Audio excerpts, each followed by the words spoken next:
इतना ही सुंदर कुआं हो, कूप हो और कितनी उसके ऊपर चित्रकारी कर रखी हो, उसमें जल नहीं है तो वो नाम भले ही कुआं है पर गुण कुएं के नहीं है। ठीक इसी प्रकार जो साधना भक्ति नहीं करते प्राणी मनुष्य जीवन पा करके, उनका नाम मनुष्य अवश्य है पर गुण मनुष्य के नहीं हो सकते। फिर दूसरी बात यह है कि जो साधना करते हैं एक पूर्ण परमात्मा की भक्ति इष्ट रूप में ना करके किसी अन्य देव को इष्ट बनाकर आन उपासना करते हैं, वो साधना करते करते भी फेल हैं, उनकी साधना भी व्यर्थ है। तो पुण्यात्मा, आज का जो शुभ दिन है, आज के दिन इस दास का जीवन कल्याण हुआ था।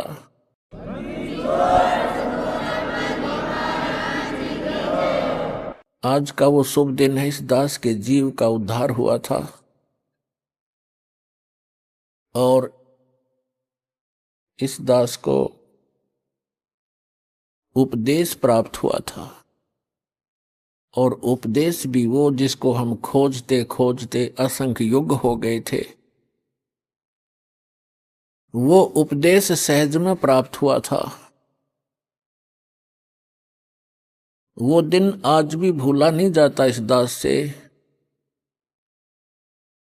यदि हम अंग्रेजी महीनों में गिने तो 17 फरवरी सन 1988 का वो शुभ दिन, और वैसे अमावस्या थी। अमावस्या का दिन फाल्गुन अमावस्या थी, जो आज फाल्गुन अमावस्या है, ये शुभ दिन। और इस समागम के अंदर एक दो विशेषताएं हैं। एक तो दास का आध्यात्मिक जन्म हुआ। परमात्मा की वाणी में लिखा है कि जिस दिन सतगुरु भेंटिया सो दिन लेखे जान, बाकी जन्म गंवा दिया व्यर्थ गया बिना गुरु के नाम। जब तक आपको उपदेश नहीं मिलता मनुष्य शरीरधारी प्राणी को, तब तक आपका जीवन मनुष्य का नहीं है। अन्य पशु पक्षियों जैसी ही हम क्रियाएं कर रहे होते हैं, वो मनुष्य जीवन नहीं है। जिस दिन से आपको गुरु प्राप्त होता है, सच्चा गुरु, सतगुरु और सत साधना, उस दिन आपकी आत्मा का जन्म समझ लो पुनर्जन्म, आपका मानव का जन्म स्टार्ट होता है।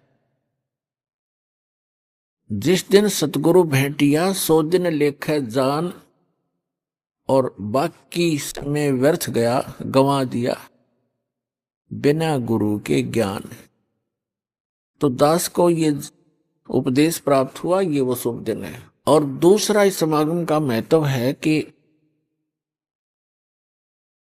अमावस्या के तुरंत बाद जो एकम आती है, प्रथमा, उस दिन सन 1997 में इस दास को परम अक्षर ब्रह्म पूर्ण परमात्मा सत्य पुरुष कबीर देव जी ने दर्शन दिए और इस समय को जो कि उन्होंने निर्धारित किया हुआ था, उसको बताया कि सार्थक समय है, अब इस सार नाम का दान करना प्रारंभ कर दे। तो पुण्यात्मा, इस समागम के अंदर ये दो महत्वपूर्ण घटनाएं दास के जीवन में घटी हैं। अमावस्या को तो नामदान हुआ दास को, और प्रथमा यानी 1997 की प्रथमा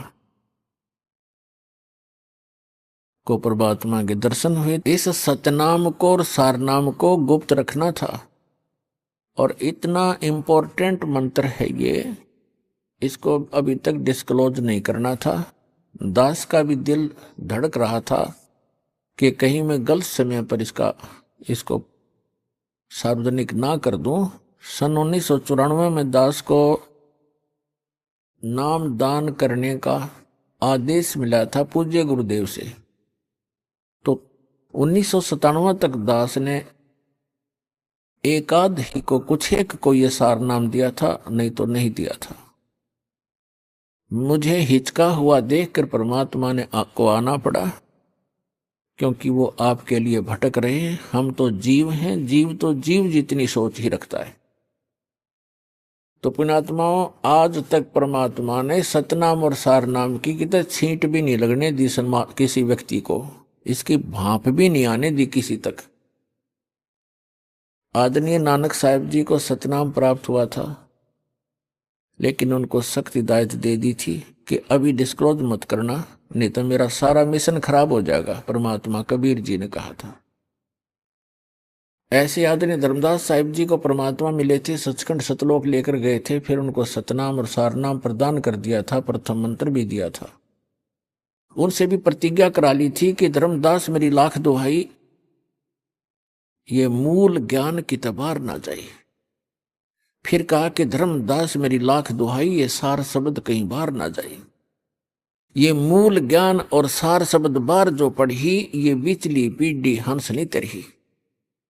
आप उस बिचली पीढ़ी में जन्मे हो जिसके लिए परमात्मा इस भक्ति को संभाल के रखे हुए था, और आपके लिए पिटारा खोल दिया, खजाना खोल दिया परमात्मा ने। तो आदरणीय गरीबदास साहिब जी को परमात्मा मिले, उनको कंप्लीट स्पिरिचुअल नॉलेज उनके अंतःकरण में फीड कर दिया, उन्होंने फिर वो लिखवा दिया। लेकिन गरीबदास साहिब जी ने किसी को भी ये मंत्र नहीं दिए, सतनाम और सारनाम। केवल एक संत को दिए थे, उसको ऐसी प्रतिज्ञा कराते रहे कि आगे किसी को बताना नहीं, आप जाप करो। केवल एक भक्त को एक संत को बताना है, उत्तराधिकारी आपका। तो वो परंपरा चलती चलती मेरे पूज्य गुरुदेव जी के पास आई, उनसे आगे इस दास को प्राप्त हुई, जो आज परमात्मा ने इस बीज को बखेर दिया और पूरे विश्व को ये नाम अब देने का आदेश है।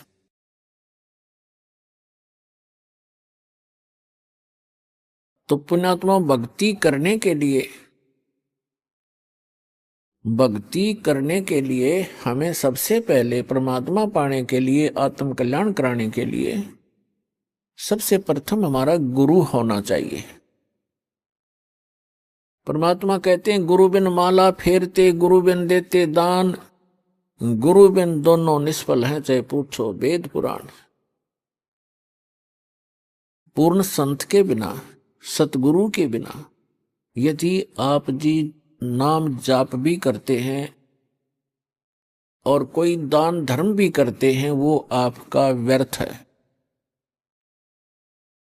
फिर उदाहरण देते हैं कि राम कृष्ण से कौन बड़ो, उन्हों भी गुरु कीन, और तीन लोग के वे धनी, गुरु आगे अधीन।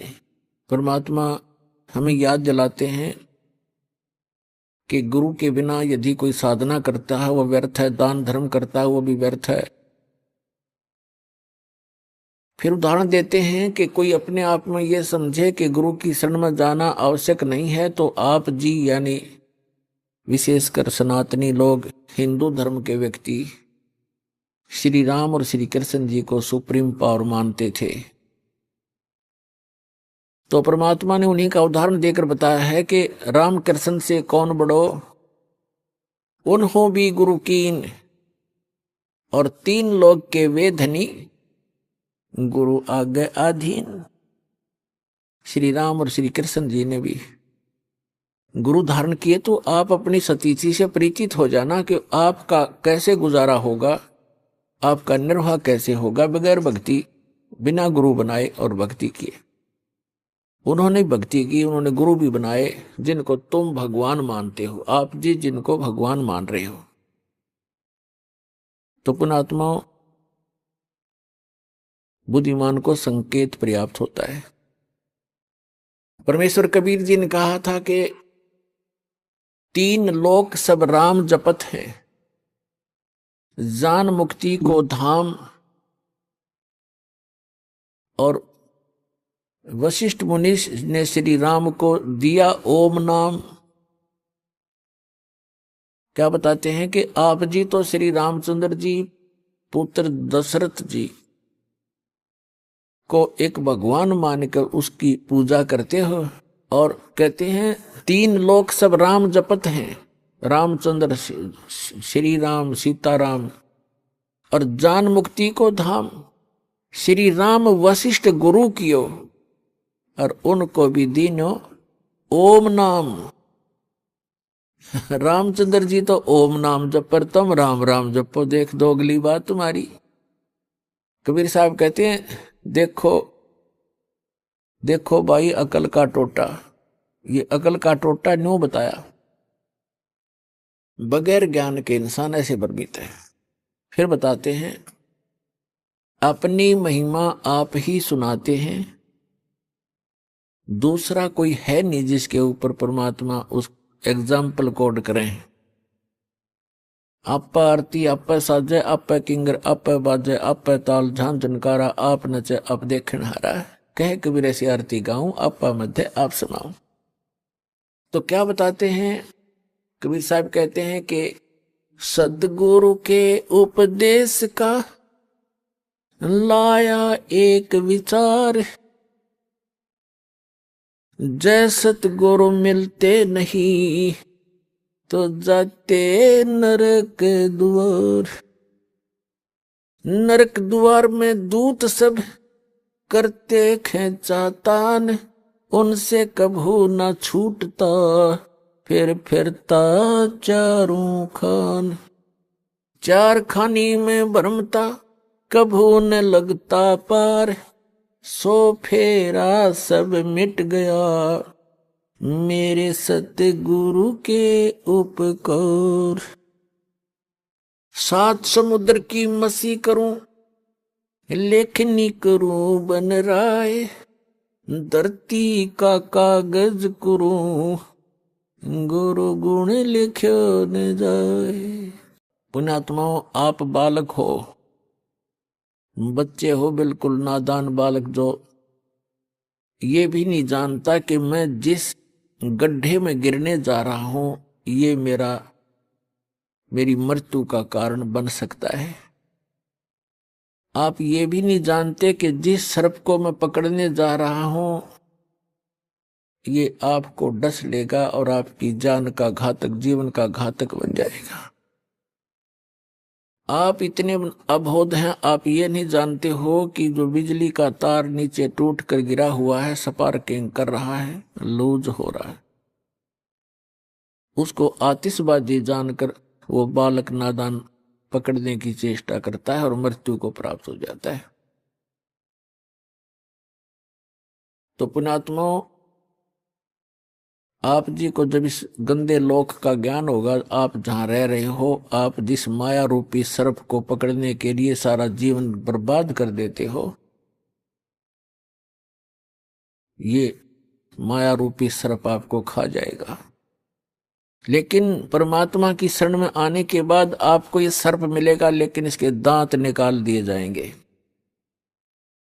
ये परमात्मा आपको 1 नंबर से धन देगा, क्योंकि फिर ये आपको डसेगा नहीं। 2 नंबर से कमाया हुआ धन आपके लिए सर्प बन जाता है, और 1 नंबर से कमाया हुआ और दान धर्म के द्वारा प्रतिफल से प्राप्त किया हुआ धन, उस माया के फिर दांत निकाल दिए जाते हैं, वो डसती नहीं। तो आपको ऐसे तरीके से धनी बनाया जाएगा, फिर इस माया से परिचित कराया जाएगा कि सर्व सोने की लंका थी वह रावण से रणधीरम, एक पलक में राज बिराजी जम के पड़े जजीरम। इस माया ने के चाटांगे जोड़ जोड़ के धर भी दी, यहाँ पर हम चले गए, पाछे मन हमारी सी निकम्मी संतान पैदा हो जा, वो पाप कर्म तो हमारे पल्ले लिखे गए और फूकेंगे वो बाद वाले। बच्चे की किस्मत वो साथ लिखा कर लाता है, उसको उतना ही मिलेगा। यदि इस परमात्मा की शरण में उसको जोड़ दिया तो वो जो उसको आवश्यक होगा वो सारा मिलेगा। हमने इस उद्देश्य से अपने कर्म नहीं बिगाड़ने चाहिए कि अपने बेटे बेटियों को धनी बनाऊं, मैं चाहे नरक में जाऊं। इसको कहते हैं आप स्पार्किंग वाले तार को पकड़ने जा रहे होते हो, पकड़ रहे होते हो। अब क्या बताया है कि आप इतने बालक हो, परमात्मा ने इन 3-4 अमृतवाणी में क्या बताया है कि जिस परमात्मा स्वरूप संत परमात्मा की कृपा पात्र उस सतगुरु से जब उपदेश मिल जाता है, फिर आपको ये बातें याद आवेंगी कि हे परमात्मा, जब कितना कहर हमारे ऊपर टूट पड़ता यदि ये नाम ना मिलता।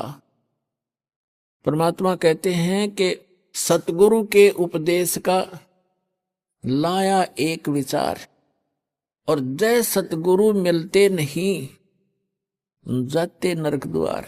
ओए होए, पुणात्मा हमारे को मिसगाइड कर रखा है यहाँ पर। भक्तिहीन तत्व ज्ञानहीन संतों ने, संत के रूप में अज्ञानियों ने, कोई तो कहता कहीं स्वर्ग नहीं, कोई नरक नहीं, कोई कहता सतलोक में चेतन ही प्रकाश ही प्रकाश है, प्रकाश ही प्रकाश है, उसमें आत्मा से लीन हो जाती है जैसे बूंद समंदर में। इनको कहते हैं नीम हकीम खतराए जान, little knowledge is the dangerous thing. अब क्या बताया परमात्मा ने कि यहां सब जो बोले गए शब्द हैं, शब्द स्वर्ग भी है, शब्द नरक भी है, शब्द संसारिक दुख सुख अलग हैं। तो ये अज्ञानी लोग कहते हैं कि यही स्वर्ग है, यही नरक है। जो यहाँ दुखी है वो नरक भोग रहा है, सुखी है वो स्वर्ग भोग रहा है। नहीं, ये तो बालकों के मनगढ़ंत चुटकले होते हैं, कहानियां होती हैं। सदग्रंथों को आधार मानकर हमने अब पुनः अपना भक्ति मार्ग को सेट करना है, अपने भक्ति साधना को प्रफुल्लित करना है। तो क्या बताते हैं कि सतगुरु के उपदेश का लाया एक विचार, यदि सतगुरु मिलते नहीं जाते नरक द्वार। नरक द्वार में दूत सब करते खेचा ताण, उनसे कबू ना छूटता फिरता चारों खान। जैसे नरक में जब डाला जाता है इन प्राणियों को, उस समय उसके भयंकर दुख को देखकर, उसकी षड्हांत को देखकर वो वापस भागते हैं, क्योंकि लाखों की संख्या में ठोके जाते हैं उसमें, और वो वापस भागते हैं। पीछे यम के दूत बड़े बड़े भाले, छुर्रे, तलवार, मुगदर, ये गदा लिए खड़े होते हैं। जो वापस भागता उसके सिर में मारते हैं। सूक्ष्म शरीर में प्राणी मरता नहीं, पर दर्द दूना होता है। उनको ऐसे ठोका जाता जैसे पशुओं को फाटक में रोका करते हैं, लठ मार मार के, और फिर उसमें पटक देते हैं। तो वहां परमात्मा बताते हैं कि नरक द्वार में दूत सब वहां करते खेचा ताण, उनसे कदे नहीं छूटता, और फिर फिरता चारों खान। फिर उससे निकलकर स्वर्ग नरक का जो समय भोग कर फिर बाहर आता तो 84 लाख प्रकार के मनुष्य इन प्राणियों के शरीरों में, कुत्ते, गधे, सूअर, गंदी नाली के कीड़े, पशु पक्षी, जलचर, ये कष्ट और भोगने पड़ते हैं। और इस परमात्मा के सच्चे नाम से, सतगुरु की शरण में आने से ये सारे दुख बाईपास निकल गए आपके। अब विचार करके देखना पुण्यात्मा, भी तो आपने पता नहीं इस अध्यात्म ज्ञान का, आपने लोक वेद सुना है, दंत कथाएं सुनी है, फिर मानव शरीर में जिसको जरा सा थोड़ा सा सुख है उसने भगवान की हो सकता ही नहीं। और जब कैर टूट जाते हैं फिर भगवान की खोज शुरू होती है, तो ये नकली संतान की कमी नहीं, इनको बिरानमाटी कर देता है, करवा देता है ये काल। लुटपेट कर आखिर में ये नास्तिक हो जाते हैं या मृत्यु को प्राप्त हो जाते हैं। दो ऑप्शन छोड़ता है। अब आपको परमात्मा मिले हैं, आपके अपने पिता मिले हैं। माता पिता कभी अपने बच्चे को दुख नहीं देगा, चाहे आप कितना दुखी हो ले। तो आपको वो परमात्मा अब मिले हैं, वो पिता मिले हैं आपके। आप इसकी मर्यादा में रहना और इस जहाज से उतर मत जाना, फिर आप देखना आपको कैसे सुख देगा। क्या बताते हैं कि मानत नामन मोरा साधो, मानत नामन मोरा रे, बार बार मैं ये समझाऊं जग में जीवन थोड़ा रे। फिर क्या बताते हैं, कहते हैं शरण पड़े को गुरु संभाले, शरण पड़े को गुरु संभाले, जान के बालक भोला रे। कह कबीर तुम चरण चित राखो, ज्यों सुई में डोरा रे। अब देखो, परमात्मा कहते हैं कि आपको भगवान, यानी इस दास का तो, एक दास को तो निमित्त बना रखा है, सारा का सारा कार्य वो कबीर भगवान कर रहे हैं, आपका पिताजी। उसके लिए उन्होंने बताया है कि जैसे ये दास एक उस परमात्मा का चलता फिरता एक पावर हाउस है, लेकिन मेन पावर हाउस तो वो खुद है मालिक। वो थर्मल प्लांट है जहां से बिजली बनती भी है और आपको, हमें प्राप्त भी हो रही है। इससे आपको आगे कनेक्शन मिल गए। जैसे आप कोई मोबाइल कनेक्शन ले लेते हो, कोई तार नहीं, कोई कनेक्शन जोड़ा दिखता नहीं और सारा काम कर रहा है, और जिस दिन आप उसका बिल नहीं भरोगे तो कनेक्शन ऑटोमेटिक वहीं से कट जाएगा, आपको बताने की जरूरत नहीं पड़ेगी। तो इस प्रकार ये दास एक चलता फिरता परमात्मा की पावर का एक छोटा वो समझ लो पावर हाउस, और इससे जिसको कनेक्शन मिलेगा उसके घर में वो पावर आएगी, उस परम पिता की 3 फेस की। और इसकी जो मर्यादा में रहना और इसका टैक्स आप भरते रहना, यानी आपकी मजदूरी करते रहना, दान धर्म करते रहना, या नाम की मजदूरी, राम नाम की कमाई करते रहना, तो आपका कनेक्शन ठीक रहेगा, तो पावर आपके घर पे आपका काम करती रहेगी। और जो पावर से काम होता वो मैनुअली नहीं हो सकता।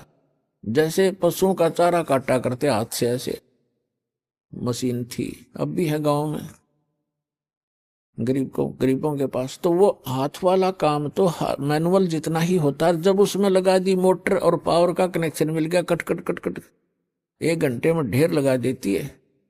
आटा पीसा करते हाथ से, वो मैनुअल 2 घंटा में जाके 2 किलो पिसा करता। अरे 2 घंटा में ठोक दे, पीट दे 10 क्विंटल आटे को, और हाथ नहीं लगाना, कोई प्रयत्न नहीं, मेहनत नहीं। तो परमात्मा की पावर से जो आपके संसारी कार्य होंगे ऐसे अनोखे से होंगे। आपको अभी तक पावर का कनेक्शन नहीं मिला था, उन नकली पावर हाउसों से तुम कनेक्शन लिए बैठे थे, जो कीकर के लटकर तार बांध रहे थे अपने, और कहे थे पावर हाउस जितने भी संत और महंत और आचार्य और शंकराचार्य। तो सौभाग्य आपका कि आपको उस पावर का कनेक्शन मिल गया। फिर इस पावर के काम देखियो आप, ठीक है, ये अदृश्य कार्य होते हैं। इस यहाँ की भौतिक पावर का हमने अलग से दिखाई देता, पर ये भी कुछ दिन में आपने न्यारा दिखाई देगा। आप कल्पना भी नहीं कर सकोगे, ऐसे सुख देगा आपको।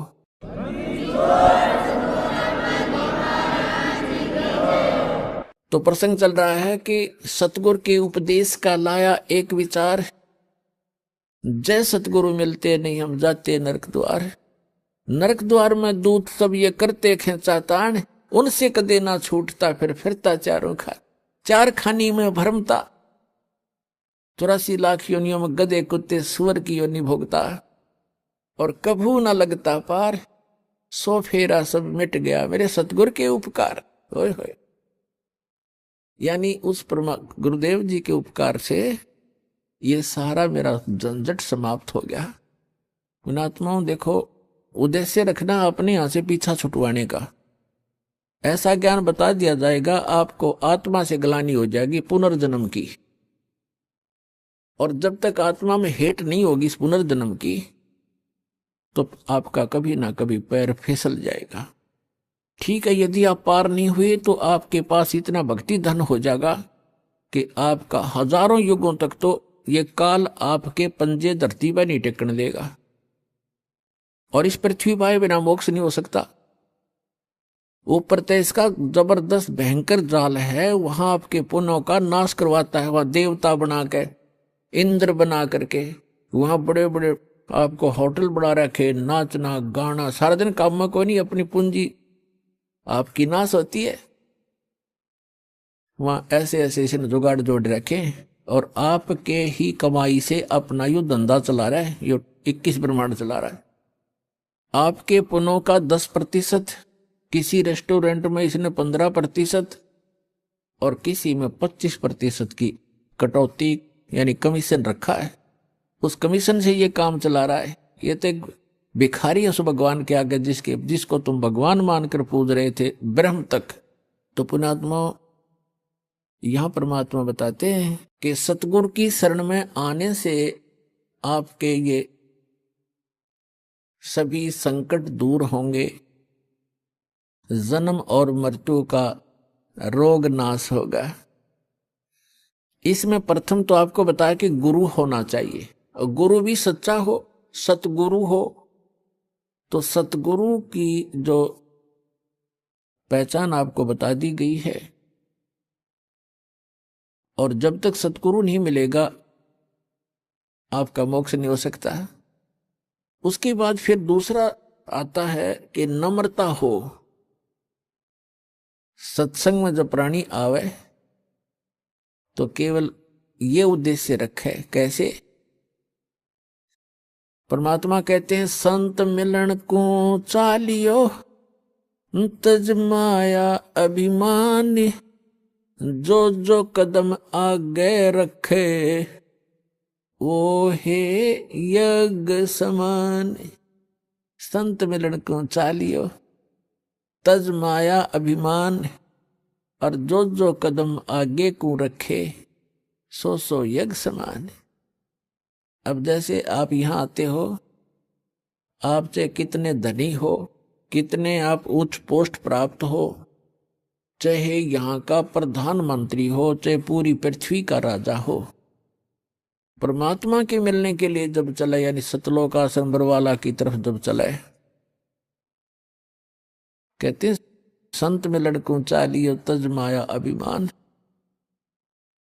और जो जो कदम आगे को रखोगे फिर माया अभिमान से लैस होकर के, रहित होकर के, एक आत्म रूप में, एक दास रूप में आप इधर को प्रस्थान करोगे। आपके एक कदम के रखने की कितनी वैल्यू बताई है, कितना पुण्य होगा आपको। एक अश्वमेघ यज्ञ के तुल्य आपको एक कदम का पुण्य होगा। चाहे आप गाड़ी में आते हो, चाहे अपनी किसी मोटरसाइकिल कार में आते हो, चाहे बसों से आते हो, ये सारे कदम हैं। जैसे किलोमीटर होते हैं तो संतों ने इसको कदमों में मापा है कि वहां से यहां तक जितने भी आपके कदम रखे गए, जितने कदम बने, कहते हैं उतने ही आपको, उतने ही यज्ञों का पुण्य मिलेगा यदि आप इस भाव से सत्संग के अंदर आओगे। जैसे रोगी होता है, रोगी को यह पता लग जाता है कि दीर्घ रोग है, और यहाँ के लोकल हॉस्पिटल के डॉक्टरों ने मना कर दिया है कि आप जाइए ऑल इंडिया इंस्टीट्यूट दिल्ली में। तो वहां जब ये डायरेक्शन मिलकर इंसान जाता है तो वहां चाहे प्रधानमंत्री हो और चाहे किस कोई फैक्ट्री मालिक हो, कितना उच्च पोस्ट प्राप्त व्यक्ति हो, उस समय उसको अपनी जान दिखाई देती है, अपनी पोस्ट पद दिखाई नहीं देता। डॉक्टर कहता लेट जाइए, वो तुरंत लेट जाता है। डॉक्टर कहता है ये कपड़े निकाल दीजिए, तुरंत निकाल के रख देता है। उस समय उसके नखरे खत्म हो जाते हैं और तभी वो उपचार प्राप्त करता है। जब तक डॉक्टर के आज्ञा का पालन करता रहे, चाहे कुछ भी कहे वैसे ही, जहां लेटने को कहे वहीं लेटना पड़ेगा, जहां बैठने को कहेगा वह बैठना पड़ेगा, और कहेगा मुंह खोल सांस तेज ले, वो सारा कुछ करना पड़ेगा, तो तभी वो अपना उपचार करवा पाएगा। तो ठीक इसी प्रकार जब आप सतलोक आश्रम बरवाला की तरफ आवे, संत मिलन को चालिए तज माया अभिमान, और जो जो कदम आगे रखे ओ हे यज्ञ समान, तो आपको इतना पुण्य मिलता है यहाँ आने का। आप क्योंकि संत है नहीं पृथ्वी पर कोई, संत मिलन को चालिए, संत की तरफ चलने मात्र से इतना लाभ है, फिर यहाँ का किक लाभ होगा वो तो गिनती नहीं हो सकती। अब जब तक अभिमान है ये प्राणी उभर नहीं सकता। एक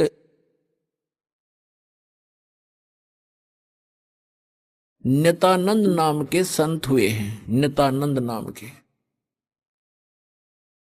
वैसे वो ब्राह्मण जाति में जन्मे थे, लगभग 250 वर्ष पूर्व की बात है।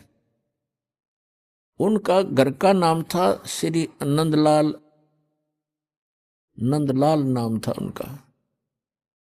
उनके माता पिता बचपन से ही मर गए थे, मृत्यु को प्राप्त हो गए थे। उनका पालन पोषण नाना नानी के घर हुआ था। उनके नाना जी जो थे, नंदलाल जी के नाना जी नारनौल के नवाब के यहाँ एक उच्च पोस्ट प्राप्त थे। और जब ये नंदलाल जी युवा हुए, ब्राह्मण कुल में थे ये, तो इनको भी वहां एक तहसीलदार की पोस्ट पर नियुक्त करवा दिया। नंदलाल जी तहसीलदार थे, घोड़ा इनको प्राप्त था, बन ठन कर चलते थे। उसमें जो तहसीलदार की वैल्यू जनता में होती थी, इज्जत होती थी, आज के तो मेरे ख्याल में मंत्री की बिना होगी। नंदलाल जी का विवाह हो गया था, संतान प्राप्ति अभी हुई नहीं थी। अब कहते हैं ना जाने कब भाग्य उदय हो जाता है प्राणी का। एक दिन नंदलाल जी अपने महल के, अपने मकान के छत पर, गर्मियों के समय में छत पर टहल रहा था। रात्रि में नींद आई नहीं, और उसने क्या देखा कि कहीं थोड़ी सी दूरी पर रात्रि के समय किसी के घर पे कोई संत आए हुए हैं और परमात्मा की कथा सुना रहे हैं, सत्संग कर रहे हैं।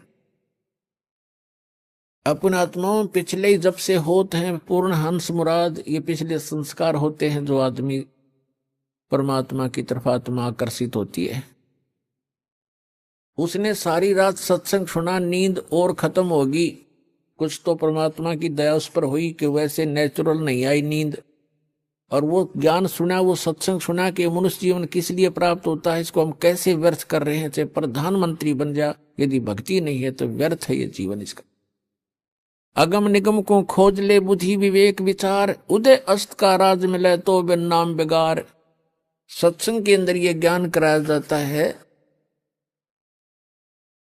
कि जैसे कोई भी राजा बना है तो अपने पुण्य कर्मों से बना है, और भक्ति नहीं करता वो प्राणी अपने पुण्यों को, जो पूर्व जन्म के संग्रहित पुण्य हैं, उसके भाग्य में डिपॉजिट करके भेज रखा भगवान ने। उनको नाश ही कर रहा है, उनको खर्च रहा है। वो अब भविष्य की कमाई नहीं कर रहा है, भविष्य के लिए कुछ आगे का डिपॉजिट नहीं कर पा रहा है, केवल खर्च ही कर रहा है।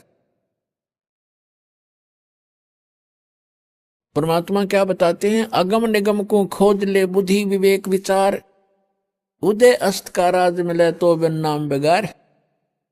पुराने समय की बात है, अब बातें याद आती हो, पिछली कथाएं।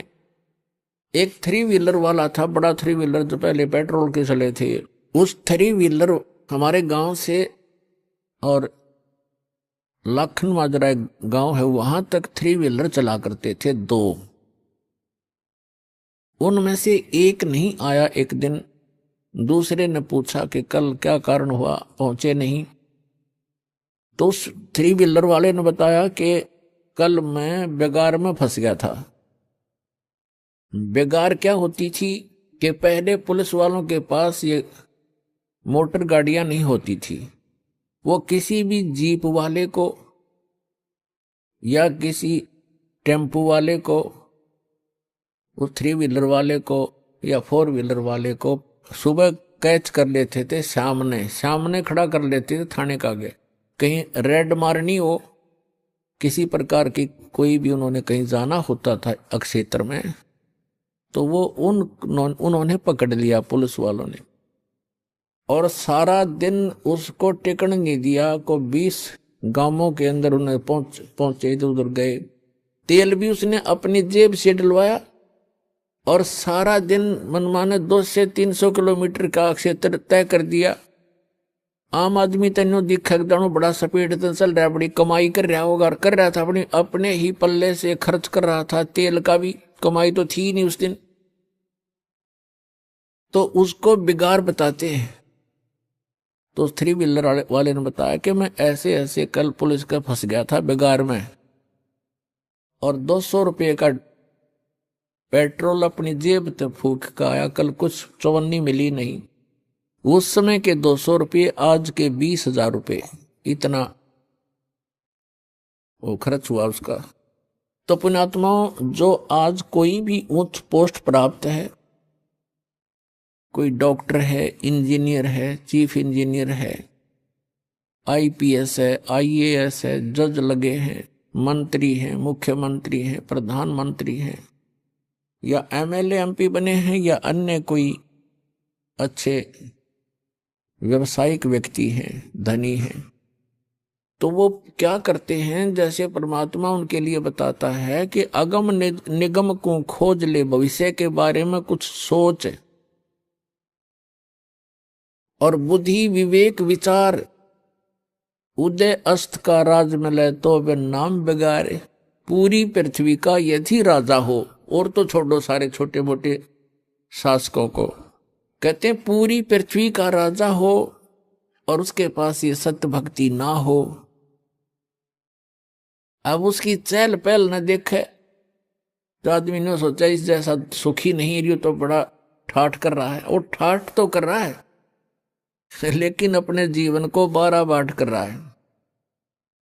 पिछले जन्म के पुण्यों को अपने ही पल्ले से खर्च कर रहा हो राजा और चक्रवर्ती राजा बनकर, और भविष्य की कमाई उसकी बन नहीं रही, क्योंकि वो बेगार कर रहा है। बेगार तो बेगार वाले की इनकम नहीं होती पर स्पीड पूरी होती है। राजा का पूछकर एक छोटी सी स्टेट के चीफ मिनिस्टर का शेड्यूल पूछ लो दिन का कितना का होता है। 6 तो मीटिंग अटेंड करेगा, फिर कोई एमएलए भागने को हो रहा है उसकी चिंता में टेंशन में फोन पर फोन करेगा, और फिर इसी व्यवस्था में अपना सारा पुण्य पूर्व जन्म के पुण्यों को नाश करके और हाथ झाड़ के चला जाता है। परमात्मा बताते हैं कि क्या मांगू कुछ थिर ना रहाई, और देखत नैन चला जग जाई, 1 लख पूत 1.25 लाख नाती, उस रावण के दीवान बाती। और कहते हैं कहे कबीर अंत की बारी, जैसे हाथ झाड़ कर चला जुआरी।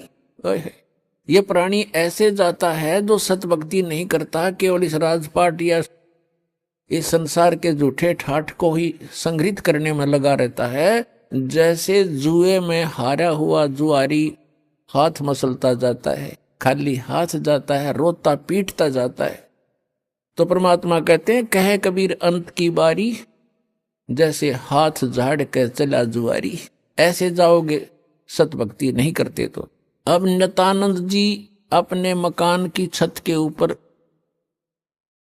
ये सब ज्ञान सुनकर विचलित हो गया, इतना प्रभावित हो गया, तड़फ उठी आत्मा कि क्या कर रहा हूं मैं, और करना क्या चाहिए था। कुछ ब्राह्मण घर में जन्म, ब्राह्मण लोग परमात्मा को अवश्य याद करते थे, चाहे गीता के माध्यम से, चाहे श्री कृष्ण जी के रूप में, लेकिन पोस्ट प्राप्त होने के बाद इस जीव में अभिमान हो जाता है। आज से 250 वर्ष पहले, आज से लगभग 250 वर्ष पहले ब्राह्मणों की एक बहुत विशेष रिस्पेक्ट होती थी समाज के अंदर, और ये सर्वोच्च कास्ट मानी जाती थी। इस कारण से भी अभिमान एक ब्राह्मण के घर जन्मे व्यक्ति में स्वाभाविक हो जाता था कि मैं ब्राह्मण घर में जन्मा हूं, ब्राह्मण कुल में जन्म है। दूसरे फिर वो तहसीलदार की पोस्ट। अब ये 2 जबरदस्त बाधा उसके साथ अड़गी। एक तो ये कि हम तो जगत के गुरु ब्राह्मण, और एक सिंपल संत कहीं बैठकर कोई ज्ञान सुना रहा है और बता रहा है कि गुरु बिन माला फेरते, गुरु बिन देते दान, गुरु बिन दोनों निष्फल हैं, चाहे पूछो वेद पुराण। रामकृष्ण से कौन बड़ो उन्हों भी गुरु कीन, 3 लोग के वे धनी गुरु आज्ञा थी। उधर से ये बातें कसोट रही उसको कि गुरु के बिना बात नहीं बने, और उधर से वो कह रहा है कि मैं तहसीलदार और ब्राह्मण, और कैसे जाके एक संत के सामने, सिंपल मैन के सामने अपना शीश नवाऊं, जाके कैसे नतमस्तक होऊंगा, नहीं जाऊंगा। फिर वो बातें याद आती हैं कि कबीर हरि के नाम बिना ये राजा रसब हो, माटी लदे कुमार के और घास ना नीरे कोई। परमात्मा की वो बातें याद आती, सत्संग के वचन के भक्ति नहीं करी तो जीवन नाश हो गया। और गुरु बनाने जाता है तो कुल के लोग क्या कहेंगे, ऊपर से तहसीलदार, और कैसे शीश निभाऊं जाके। अंत में पुण्यों की विजय हुई, पाप की हार हुई। उसके पुण्यों ने प्रभाव डाला, उसको सद्बुद्धि आई कि यहां किसी के घर में संत आएगा तो नाम नहीं लूंगा। उस संत के बारे में जानकारी प्राप्त की कि ये कौन सत्संग कर रहा था, क्या हो रहा था रात्रि में, ये संत कौन है, कहां से आता है। उसका पता चला कि यहीं से 2 किलोमीटर की दूरी पर, नारनौल से 2 किलोमीटर की दूरी पर बाहर बनी में जंगल में इनका आश्रम है। तो नित्यानंद जी ने सोचा कि सुबह सुबह चला जाऊंगा वक्त से।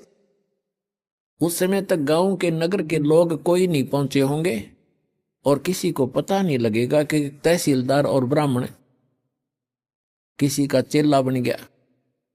और वक्त से जाके नाम ले आऊंगा, फिर अपना भजन कर लिया करूंगा। तो इस उद्देश्य से वो वक्त से उठा अगले दिन, नेक्स्ट डे, और घोड़े पर सवार हुआ, मुंह अंधेरे वक्त से पहुंच गया। जा रहा था आश्रम की ओर तरफ। उधर से वही संत, क्योंकि रात्रि के समय तो वो अपना सज धज कर, जैसे भी कपड़ा उपड़ा लाल पीला बांध के और गया था। उस समय वो सिंपल एक सफेद धोती लपेट के और सिर के बाल मुंडवा रखे थे, उसने उस तरह फिरवा रखा था संत जी ने। गुमानी दास नाम था, वो विष्णु उपासक वैष्णु पंथ के संत थे। और उस समय ये सोन को सोन गणे मान्या करते ब्राह्मण लोग खास कर। अब वो ये सोचकर चला था कि आज मैं अपने जीवन, मेरा जीवन सफल करने जा रहा हूं, जैसा कि उसने सत्संग में सारे पहलुओं पर ज्ञान सुना था। आज मैं एक अनमोल काम करने जा रहा हूं अपने जीवन का। और सामने से क्या देखा कि एक कचकोला कति कोरा उस तरह फिरवाया आदमी आवे। तो उसने अपने मन में जोड़ जुगाड़ किया कि देख ये कैसा मनुष्य व्यक्ति सुबह सुबह टकराया मुझे, मूंड मंडवा रखा इसका। क्योंकि मूंड तकरीबन ऐसे मंडवाते थे जिसका कोई मृत्यु हो जाती, उसको अपशकुन माना करते। तो फिर उसने सोचा भी वापस तो मुड़ूंगा नहीं, बार बार दाव लगे नहीं।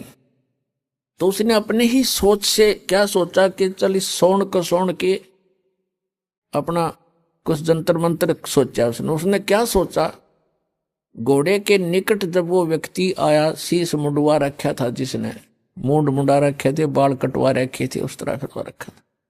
उसके निकट घोड़ा रोक के और सिर में मारे, ऐसे आंगली टोले मारा। टोले बोला रे नो टोले मारे ने बोला रमन से तने आज जाना था मेरे आगे, मैं तो एक बहुत जरूरी काम में जा रहा था, तू कहाँ मर रहा सामने। अब वो संत उसके मुंह की तरफ देखे कि दिखे था सज्जन आदमी, और यू करे मेरे गल बकवाद के करा इसने, बता शर्म टोले मारे मेरा। अब क्या बोला भाई, संतों के साथ तो एक दो रोज खसनिए आया करें जंगल में। वो संत उसकी तरफ देख कर चलता पड़ा। अब वो पहुंच गया डेरे में। वहां एक दो चेले रहते थे, उन्होंने देखा भी कोई अच्छा अफसर आ गया। घोड़े पर तो अफसर का ही आना होता है। वो नीचे उतरा, घोड़ा वृक्ष से बांध कर पूछा कि भी महाराज जी कहाँ हैं। संतों, उन भक्तों ने कहा जी आ जाओ बैठो। वहां बिछा दिया जैसा भी बिछोना होता है आश्रम के अंदर। अभी आने वाले हैं, घूमने फिरने, स्नान करके घूम फिर के आएंगे। अच्छा, वो बैठ गया। अब संत जी घूमने गए थे इस साइड से, आगे दूसरी साइड से घूम कर नहा धो के, और वो आकर बैठे, आसन था सामने, और सामने वो बैठा नित्यानंद कति। अब उनकी हुई आंख चार दोनों की। संत ने देखा ये तो घोड़े वाला वो ही है भाई जो मेरा टोले मार के गया था सिर में। अब नित्यानंद जी ने देखा ये तो महात्मा था वही जिसको मैंने रास्ते में छेड़ दिया था। अब नित्यानंद जी की शर्मिंदा हो गया, नीचे न गर्दन होगी, ऊपर ने नाड़ करी नहीं, क्योंकि पुण्यात्मा थे। शर्मिंदा घना लज्जा गे और नीचे गर्दन कर ली। और चरणों में गिर गए। तो संत जी कहने लगे कि भाई देखो बच्चों, यदि कोई एक घड़ा लेने जाता है कुम्हार के घर से, मटका, कुम्हार से घड़ा लेने जाता है मटका, तो उसको ऐसे टोले मार मार देखता है खरा है खोटा। तो भाई तुमने गुरुजी को टोले मार के परख लिया, कोई बुरी बात नहीं बेटा, ये सही बात है कि नहीं बाजता।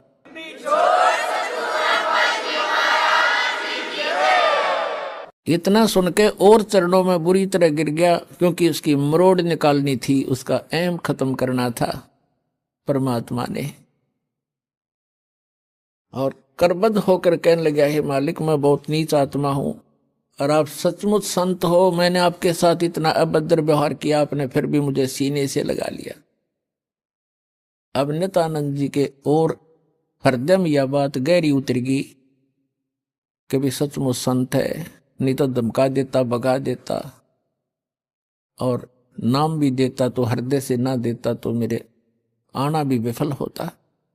तो संत ने कोई दुख नहीं माना, कोई बात नहीं बेटा, आपका उद्देश्य गलत नहीं था, मैं समझ गया था। जब तुझे यहां देखा तो मुझे आइडिया लगा लिया ये आदमी नेक है। ये कह ये रहा था कि मैं जा रहा हूं शुभ काम के लिए, तू आगे काम मर गया, तो उससे भी उसने आइडिया लगा लिया कि आदमी खास है और प्यासा है भगवान का। तो नित्यानंद जी ने दीक्षा ले ली और दीक्षा लेकर के फिर उसकी पत्नी ने विरोध शुरू कर दिया। इतना विरोध कर दिया कि उसको ये डर हो जाता है इन बहनों को अज्ञान के कारण कि कहीं ये घर ना छोड़ दे। लेकिन साधु संत जो होते हैं वो घर छोड़ने की नहीं कहते, और जो बुराई छोड़ कर भक्ति करने को कहते हैं। लेकिन उसको जैसे भी आसपास की औरतों ने भी पट्टी पढ़ा दी, ये तो बाबा बनेगा, ये तो घर छोड़ देगा, इतनी भक्ति करता है, रोज आश्रम में जाने लग गया। तो उसने उसके गुरुजी को भी अभद्र व्यवहार कर दिया उसकी पत्नी ने। तो उस नित्यानंद जी ने देख लिया एक दिन, तो उसने प्रार्थना करी, परमात्मा या तो ये मार्ग नहीं याद दिलाना था ठीक से, अपने डले ढो रहा था, कर्म फोड़ रहा था, फोड़ लेता। और हे परमात्मा भी अब बाधा बन के खड़ी होगी, या तो इसने सद्बुद्धि दो, ना इसकी माटी सुंगवा लो परमात्मा, या तो इसको सद्बुद्धि दो कि ये भी मेरा साथ दे, भक्ति करे, अपना कल्याण करवा ले, और नहीं तो दाता इसने वापस ले लो, तेरी आत्मा ने, मुझे जरूरत नहीं संसार की। कुछ दिनों के बाद क्या हुआ, 5-6 महीने के अंदर ही उसकी पत्नी बीमार हुई, मृत्यु को प्राप्त होगी, उसने घर त्याग दिया। और यहाँ हरियाणा के अंदर एक जटेला जोड़ है, 4-5 गांवों की सीमा का ज्वाइंट है, इकट्ठा के वहां जंक्शन है, वहां एक बड़ा जंगल सा था, उसमें रहने लग गया। अपने आत्माओं उस समय उस नित्यानंद जी को जब ज्ञान हुआ, उसका नाम नित्यानंद रख दिया उस संत ने, नंदलाल से बदलकर, तब वो नित्यानंद नाम से प्रसिद्ध हुए। तो नित्यानंद जी ने फिर क्या कहा है कि ब्राह्मण कुल में जन्म था, मैं करता बहुत मरोड़, और गुरु गुमानी दास ने दिया कोबद गढ़ तोड़।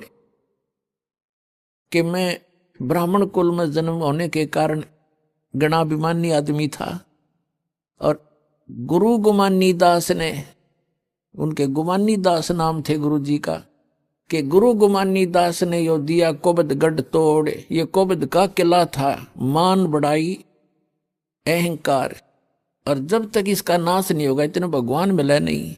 सिर सौंप्या गुरुदेव को, सफल हुआ ये शीश, नित्यानंद इस शीश पर आप बसे जगदीश।